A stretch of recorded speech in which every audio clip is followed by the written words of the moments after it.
আমরা আশা করছি 7 দিনের মধ্যে বিচার কাজ শুরু হবে। আজকে আপনাদেরকে আমি খুবই দুঃখজনক একটা সংবাদ শেয়ার করার জন্য ডেকেছিলাম। আপনারা সবাই জানেন যে আমরা যার সুচিকিৎসার এবং যার বেঁচে থাকার জন্য অধীর আগ্রহে অপেক্ষা করছিলাম, দোয়া করছিলাম।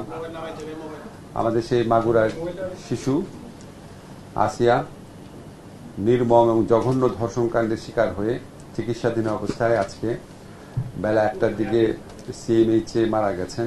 এই ঈদে জামা জুতো অ্যাকসেসরিজের ডিসকাউন্ট। আমাদের প্রধান উপদেষ্টা গভীর শোক জানিয়েছেন, এটার জন্য আমরা প্রত্যেকে শোকার্ত, কিন্তু এর মধ্যে আমাদের দায়িত্ব পালন করতে হবে। আমরা বিশেষ ব্যবস্থায় আজকেই পোস্টমর্টেম রিপোর্ট নেওয়ার ব্যবস্থা করেছি। আজকেই পোস্টমর্টেম রিপোর্ট পাওয়া যাবে। আজকেই আসিয়ার দাফনের জন্য আসিয়ার মৃতদেহ মাগুরায় নিয়ে যাওয়া হবে হেলিকপ্টার যোগে, এবং আসিয়ার পরিবারের সাথে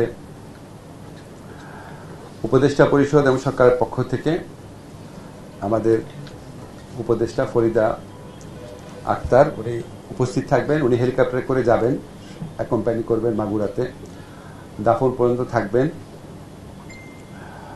আর আপনাদের আমি বলেছি আজকেই পোস্টমর্টেম রিপোর্ট হবে, ডিএনএ রিপোর্ট, এটা একটা প্রক্রিয়া থাকে। আমরা আশা করছি আগামী 5 দিনের মধ্যে পেয়ে যাব। ডিএনএ স্যাম্পল কালেকশন করা হয়ে গেছে অলরেডি।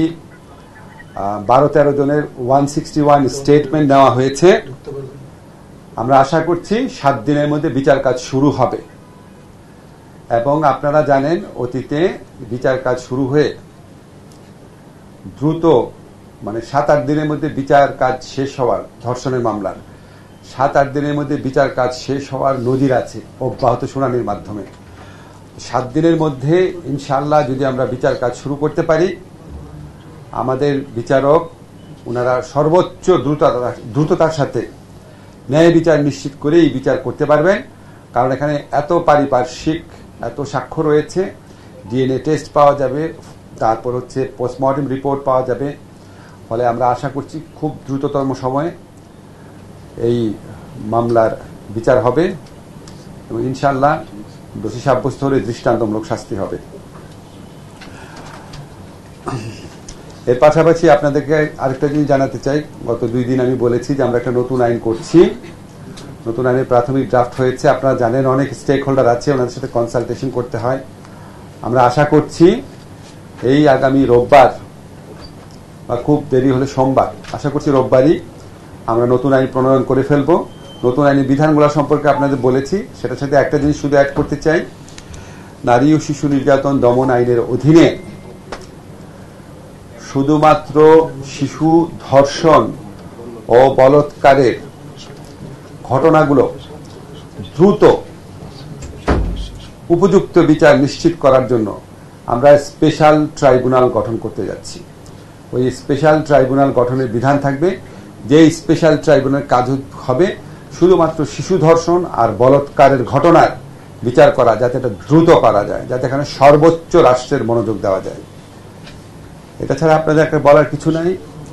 ধর্ষণ ব্যক্তি পর্যায়ের একটা অপরাধ ঘটনা, কিন্তু এটা নিয়ে রাষ্ট্রের দায়িত্ব আছে। আমি আপনাদেরকে নিশ্চিত করতে চাই যে এখানে আমাদের বিন্দু মাত্র অবহেলা নাই।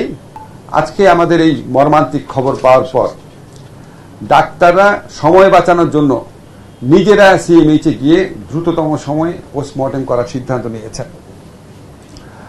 আমরা আমাদের দায়িত্ব পালন করব।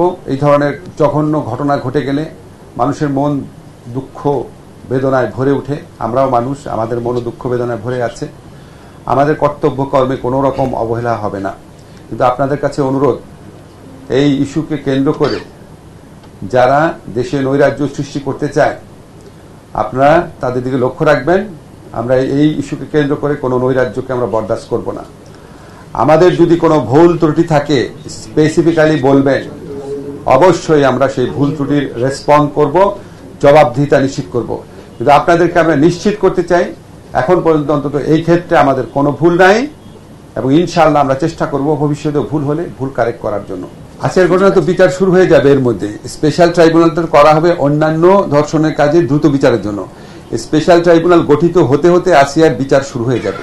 এবং আজকের বিচার আমরা আশা করছি নিরবচ্ছিন্ন শুনানির মাধ্যমে হবে দেখে এখানে আর স্পেশাল ট্রাইব্যুনাল দরকার হবে না।